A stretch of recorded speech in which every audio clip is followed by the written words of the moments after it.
प्रिय छात्रों, आज हम कक्षा 9 भौतिक विज्ञान के ध्वनि पाठ के बहुविकल्पीय प्रश्नों पर परिचर्चा करेंगे।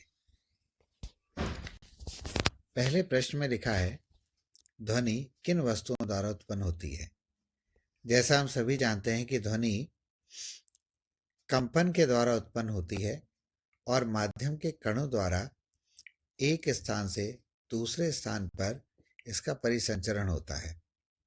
अतः इस प्रश्न का विकल्प बी सही है कि ध्वनि कंपित वस्तुओं द्वारा उत्पन्न होती है।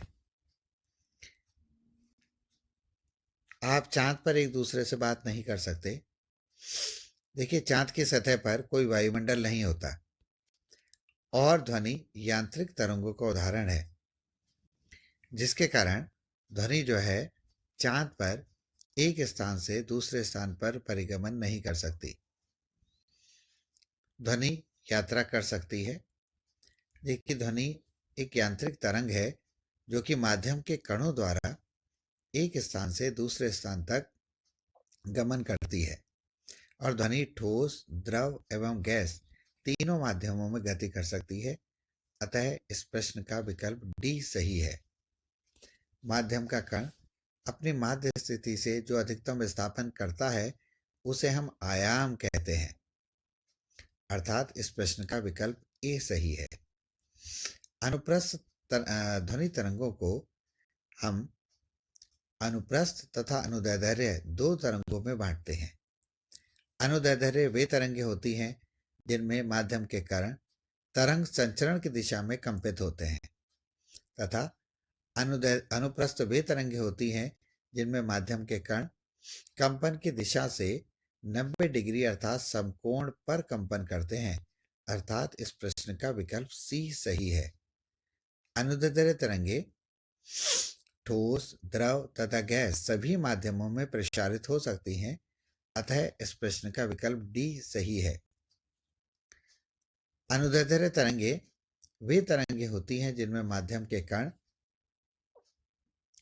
तरंग संचरण की दिशा में कंपन करते हैं, अतः इस प्रश्न का विकल्प बी सही है।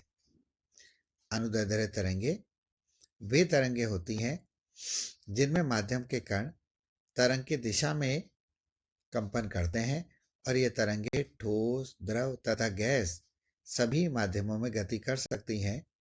अतः अनुदैर्ध्य तरंगे कहाँ प्रसारित होती हैं? ये ठोस, द्रव, गैस सब में प्रसारित होती हैं, अतः इस प्रश्न का विकल्प डी सही है।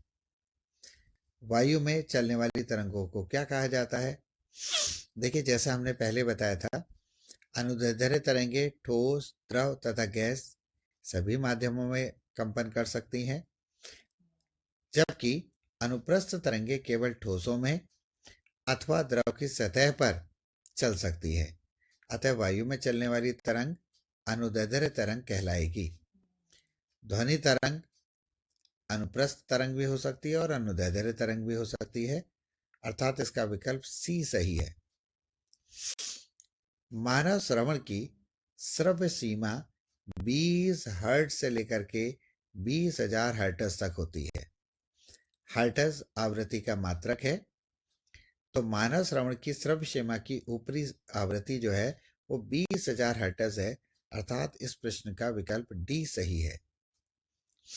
अवश्रव्य तरंगे वे तरंगे कहलाती हैं जिनकी आवृत्ति 20 हर्ट्ज से कम तथा पराश्रव्य तरंगे वे तरंगे होती हैं जिनकी आवृत्ति 20,000 हर्ट्ज से भी अधिक होती है। तो अवश्रव्य तरंगों की आवृत्ति पराश्रव्य तरंगों की आवृत्ति से कम होती है।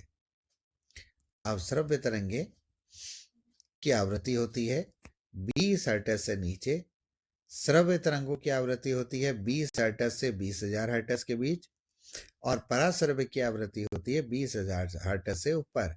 क्योंकि इस प्रश्न में अपश्रव्य तरंगों की आवृत्ति पूछी गई है, अर्थात इसका विकल्प ए 20 हर्ट्ज से नीचे सही रहेगा। ध्वनि तरंगों को किरण को परावर्तित करके दूर की वस्तुओं की उपस्थिति, स्थिति और गति की दिशा पता लगाने की विधि को हम कहते हैं सोनार, जिसका पूर्ण रूप है साउंड नेविगेशन एंड रेंजिंग। एक अनुदैर्ध्य तरंग में संपीड़न या विरलन। संपीड़न वे बिंदु होते हैं जहां माध्यम के कण पास पास आ जाते हैं, यह उच्च दाब का क्षेत्र बनता है। तथा विरलन वे बिंदु होते हैं जहां माध्यम के कण दूर दूर चले जाते हैं और इससे कम दाब का क्षेत्र बनता है। तो अनुदैर्ध्य तरंग में जब संपीड़न और विरलन बनते हैं तो दबाव, घनत्व, आयतन सब में परिवर्तन आता है, परंतु द्रव्यमान अपरिवर्तनीय रहता है। अर्थात इस प्रश्न का बी विकल्प सही है। अनुदैर्ध्य तरंग में जब माध्यम के कण दूर दूर हो जाते हैं तो उसे विरलीकरण कहते हैं, और जब पास पास आते हैं तो उसे संपीड़न कहते हैं। क्योंकि इस विकल्प में, इस प्रश्न में हमसे वह भाग पूछा गया है जहां अभिलंब कण दूर दूर होते हैं, अर्थात इसका विकल्प ए यानी विरलीकरण सही है। तापमान बढ़ने पर वायु में ध्वनि की गति बढ़ जाती है।